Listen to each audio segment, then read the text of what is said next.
আজকে আমাদের অ্যানিভার্সারি আছে, তো বরকে সারপ্রাইজ দেবো। ও ঘুমাচ্ছে, তো চুপ করে আমি সব রেডি করছি। রেডি করে ওকে ডাক দেবো। তো চলো তোমরা সঙ্গে থাকো, বেশি কথা বলবো না, ও জেগে যাবে।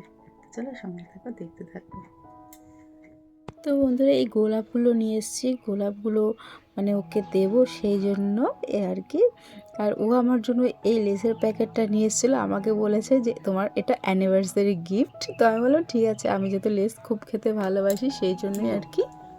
আর এদিকে ক্যামেরাটা সেট করে আমি বরকে ডাকছি, ওঠো আর কত ঘুমাবে বলে।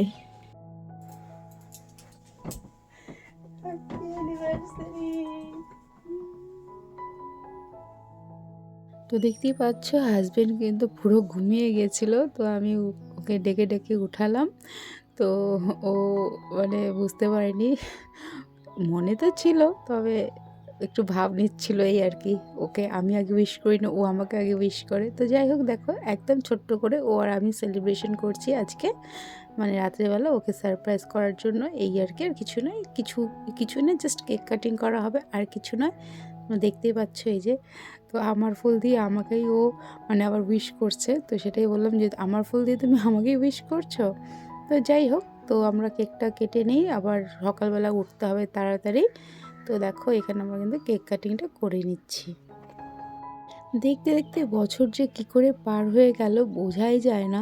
মানে বছরের পর বছর পার হয়ে যাচ্ছে, কিন্তু বোঝা যাচ্ছে না। মনে হয় যে সেদিনই তো বিয়ে হলো, মানে এখনও বিয়ের সেই রেশটাই কাটেনি, নতুনত্ব ভাবটাই এখনও কাটেনি, কিন্তু দেখতে দেখতে কটা বছর হয়ে গেল। তো দেখো কেকটা না খুবই টেস্টি ছিল। তো হাজব্যান্ড বলছিল কেকটা ভীষণ টেস্টি। তো আমিও ঘুম থেকে উঠে পড়েছি, সকাল হয়ে গেছে, হাজব্যান্ড আগেই উঠে পড়েছে। তো এবার আমি উঠলাম মোটামুটি 7টা বাজে। তো তাড়াহুড়ো করে সব কিছু কাজ টাজ করে আবার যাব একটু আলিপুরে। আলিপুরে গিয়ে একটু মন্দিরে যাব পুজো দিতে। তো সঙ্গে কিন্তু তোমাদের অবশ্যই থাকতে হবে, ব্লগটা কন্টিনিউ করো, কেউ স্কিপ না করে সম্পূর্ণ ব্লগটা দেখো। আশা করছি আজকের ব্লগটা তোমাদের খুব ভালোই লাগবে। তো দেখো বিছানা আমি তুলে নিয়েছি, টোটালটা বিছানাকে আমি পেরে নিলাম। তো বিছানাটা ঠিকঠাক করে তারপরে কিন্তু আমি যাব স্নানে। স্নান করে এসে রেডি হব। আর মাকে সব কিছু মাছ মাংস সব ধুয়ে দিতে হবে, মা রান্না করবে আজকে। তো সেই জন্য তো দেখো এদিকে কিন্তু আমার বিছানাটা পাড়া হয়ে গেছে। আর এদিকে দেখতেই পাচ্ছি যে মাংস এনেছে হাজব্যান্ড, আর এদিকে মাছ এনেছে। তো এই মাছ মাংসগুলোকে ধুয়ে দিয়ে আমি চলে যাব স্নানে। তো স্নান করে এসে আবার ঘরের পুজোটাও দিতে হবে। ঘরের পুজো না দিয়ে তো বেরোতে পারবো না। তো আমি ঘরের পুজোটাও দিয়ে নিচ্ছি। ঘরের পুজোটা নিয়ে হনুমান চালিসা পড়ে তারপরে কিন্তু আমি রেডি হব। রেডি হয়ে কিন্তু আলিপুরের জন্য বেরিয়ে যাব। তো আলিপুরে আজকে যাচ্ছি মা ছিন্নমস্তা মন্দিরে পুজো দেওয়ার জন্য। তো দেখতেই পাচ্ছ আমি কিন্তু মোটামুটি রেডি হয়ে গেছি। মাস্কারাটা লাগাচ্ছি, মাস্কারাটা লাগানো হয়ে গেলে কমপ্লিট হয়ে যাবে আমার মেকআপ। তো কিছুই না, জাস্ট রোদে বেরোবো, তাই জন্য একদম সিম্পল একটু মেকআপ করে নিয়েছি। তো এই দেখতে পাচ্ছ আমি ফুল রেডি হয়ে গেছি, আর আমি কিন্তু বেরিয়েও গেছি। তো শাড়ি পরে যদিও আমি কখনো স্কুটিতে বলো বাইকে বলো বসি না, কারণ আমার খুব ভয় লাগে, আমি দুপাশ ছাড়া বসি না। তো এভাবে বসতে খুব ভয় লাগছিলো। তো হাজব্যান্ড বলছিলো যে একদমই আস্তে করে চালাবো, টেনশন নেই। তো খুবই আস্তে আস্তে আমরা কিন্তু চালিয়ে গেছি। তো দেখো মোটামুটি কিন্তু মন্দিরেও চলে এসেছি। তো পূজা শুরু অনেকক্ষণ আগেই হয়ে গেছে, কারণ এখন প্রায় 12টা বাজে। তো এদিকে দেখো আমরা কিন্তু ফুল নিয়ে নিচ্ছি পুজো দেওয়ার জন্য, মানে অঞ্জলি দেওয়ার জন্য। আর এদিকে কিন্তু সংকল্প হয়ে গেছে। তো এখানে দেখো হয়ে গেছে অঞ্জলি দেওয়া, আর এদিকে হাজব্যান্ডকেও টিকা পরিয়ে দিচ্ছে। এই মন্দিরে যিনি পুরোহিত আছেন ইনি কিন্তু অনেক অনেক দিন থেকে এখানে পুরোহিতি করছেন। যখন আমরা ছোট ছিলাম তখন থেকে দেখছি এনাকে। ইনি অনেক বছরের পুরনো পুরোহিত এখানকার। তো হাজব্যান্ডের নেওয়া হয়ে গেছে টিকা, এদিকে আমি প্রণাম করে টিকাটাকে নিয়ে নেব। এদিকে তারটাও আমার হাত লেগে খুলে গেছিলো, তো আরেকজন লাগিয়ে দিল তারটা। যাই হোক, তো এখানে দেখো আমি প্রণাম করে টিকাটা নিয়ে নিচ্ছি। তো এই পুরোহিত মশাই অনেক সুন্দর করেই পূজা করেন, খুবই ভালো লাগে ওনার পূজা। তো এই আর কি। তো সবাই এক এক করে টিকা নিয়ে নিচ্ছে, যারা অঞ্জলি দিয়ে দিয়েছে। আর এদিকে এখন আমরা কিন্তু মোমবাতি ধূপকাঠিগুলো ধরাবো। অ্যাকচুয়ালি মন্দিরটা তো অন্য সাইডে, তো ওখানে মন্দিরের কিছু মানে রিনোভেশন চলছে, যার ফলে এখন কিন্তু পুজোটা আরেকদিকে হচ্ছে, মানে পাশেই হচ্ছে। আর প্রত্যেকবার তো এখানে বছরের যে পুজোটা হয় তার আগে কিন্তু রিনোভেশন হয় কিছু না কিছু, যার ফলে কিন্তু কয়েকদিনের জন্য পুজোটাকে সরিয়ে নেওয়া হয়। আর এখানে দেখতেই পাচ্ছ এখানে কিন্তু বলি হয়। তো এই যে আমরা কিন্তু এখানে সব মোমবাতি ধূপকাঠিগুলো ঠাকুর দেখিয়ে তারপরে কিন্তু ধরিয়ে দিচ্ছি। তো হাজব্যান্ডও ধরিয়ে দিচ্ছে, আমিও ধরিয়ে দিচ্ছি, দুজনেই ধরিয়ে দিচ্ছি। ঠাকুরকেও দেখিয়ে নিলাম একটু, পাশেই ঠাকুর আছে। তো তোমাদেরকেও দেখাবো আমি ঠাকুরকে, মানে মূর্তি দর্শন করাবো, কারণ এই ঠাকুরের কিন্তু মাথা নেই, সেই জন্যই নাম কিন্তু ছিন্নমস্তা মা, মানে মা কালীর মন্দির। তো চলো আমি তোমাদেরকে দেখাচ্ছি। আমার দিকে হয়ে গেছে, আমরা উঠে যাই প্রণাম করে। তো এই দেখো হাজব্যান্ড লাগিয়ে দিচ্ছে। তো এখানে যেহেতু আমি শাড়ি পরেছি ওই দিকটা আমি আর গেলাম না। ওই দেখো ঠাকুর, খুবই খুবই জাগ্রত মা ইনি, মানে যা মনের কামনা বাসনা থাকে সবই পূরণ হয়ে যায়। খুবই জাগ্রত মন্দির। তো আমি সবাইকে প্রসাদ দিয়ে নিচ্ছি, যারা যারা আছেন এখানে। তো সবাইকে মোটামুটি প্রসাদ দিয়ে তারপরে আমরাও বেরিয়ে যাব, একটু দোকানে যাব, একটু কিছু কেনাকাটা করব, তারপরে বাড়ির দিকে রওনা হবো, এই আর কি। তো সবাইকে মোটামুটি আমার প্রসাদ দেওয়া হয়ে গেছে, আর আমরাও কিন্তু এখন বেরিয়ে পড়েছি, দেখতেই পাচ্ছ। তো একটু ঘোরাঘুরি করে তারপরে একটু বাড়ির জন্য মিষ্টি দই সব নিয়ে তারপরে কিন্তু বাড়ি চলে যাব।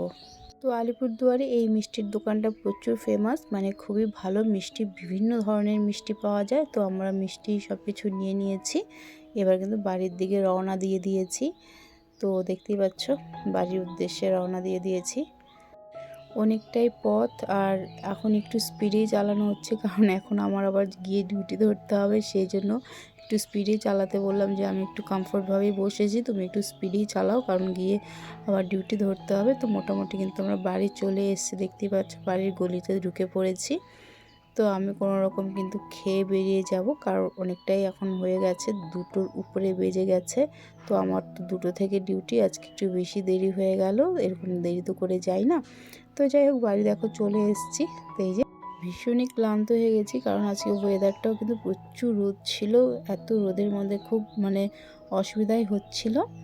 তো দেখো বন্ধুরা আমরা কিন্তু মানে ডিউটি করে চলে এসেছি, আর এদিকে দেখো কিছু প্রিপারেশন নেই, জাস্ট বাড়িতে কেক কাটা হবে আর কিছু না। এবার কিচ্ছু প্ল্যানিং নেই, সেরকমভাবে কিছুই করা হয়নি।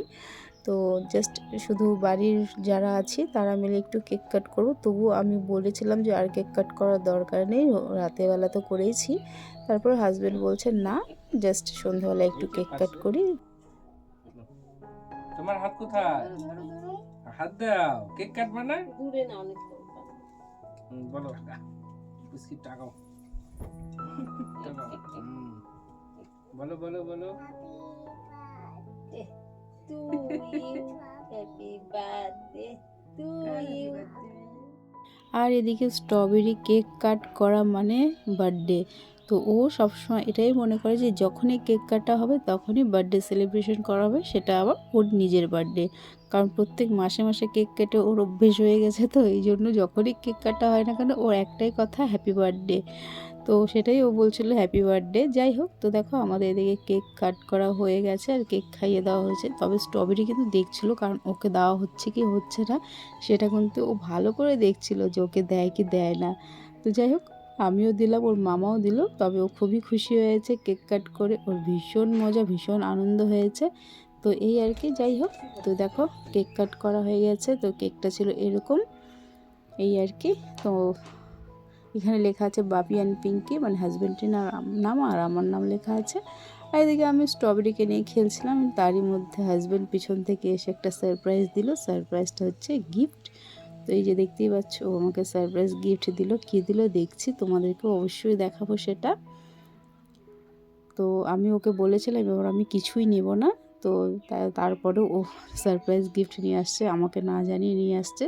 তবে যেটাই হোক সারপ্রাইজ গিফট তো সারপ্রাইজই হয় না, সেটা একটা আলাদাই আনন্দ আলাদাই খুশি, এই আর কি, আর কিছুই নয়। তো ও আমাকে দিয়েছে হচ্ছে আংটি, সেটা তোমাদের অবশ্যই দেখাবো আমি। তো দেখো আমি তোমাদেরকে দেখাচ্ছি, এই যে আংটিটাও আমাকে দিয়েছে, আংটিটা খুবই সুন্দর, আমার খুবই পছন্দ হয়েছে আংটিটা, তো বেশ ভালো লেগেছে। তো হাজব্যান্ডের পছন্দ অবশ্যই আছে, ও আমাকে যেটাই দেয় সেটা মানে আমার ভীষণই পছন্দ হয়, এই আর কি। তো এদিকে আবার যাচ্ছি একটু বাপের বাড়ির দিকে, কারণ বাড়িতে কাউকে তো বলা হয়নি সেরকম, তো বাড়িতে একটু যাচ্ছি। দাদা ভাই প্রণাম করলো, তুমি করবে না? এ রাম, দাদা ভাই গুড বয়, দাদা ভাই গুড বয়। হ্যাঁ তো বেশিক্ষণ আমরা ওখানে বসিনি, জাস্ট গিয়ে চলে এসেছি। তো এদিকে দেখো মুখের ভেতরে খাওয়া নিয়ে চুপচাপ দাঁড়িয়ে আছি। এটার খুব ব্যাড হ্যাবিট যে মুখের মধ্যে খাওয়া নিয়ে থাকে, খেতেই চায় না ঠিকঠাক করে, খাওয়া দাওয়া একদম ভুলে গেছে। তো যাই হোক আমরা কিন্তু এখন দেখো বেরিয়ে গেলাম। তো বন্ধুরা আজকের ব্লগটা কেমন লাগলো, আজকের ব্লগটা যদি তোমাদের ভালো লেগে থাকে তাহলে প্লিজ যারা নতুন বন্ধুরা দেখছো তারা চাইলে একটা সাবস্ক্রাইব করে দিয়ে আমার পাশে থাকতে পারো, আর যারা পুরনো বন্ধুরা আছো তারা লাইক কমেন্ট শেয়ার করে দিয়ে পাশে থাকতে পারো। আর এদিকে আনসি আমরা বাড়ি যাচ্ছি, ও আমাদের সঙ্গে বাড়ি যাবে, সেই জন্য ওর মাকে বারবার করে বলছিল। তো আমি আবার ওকে বললাম তুমি কাল যেও। তো যাই হোক চলো বন্ধুরা আজকের ব্লগটা আর বেশি বড় করব না, অনেকটাই বড় হয়ে গেছে, আমরাও বাড়ি চলে যাই। আজকের জন্য এই পর্যন্তই, দেখা হবে তোমাদের সঙ্গে খুব শীঘ্রই অন্য কোনো নতুন ব্লগ নিয়ে। ততক্ষণের জন্য চলো টাটা।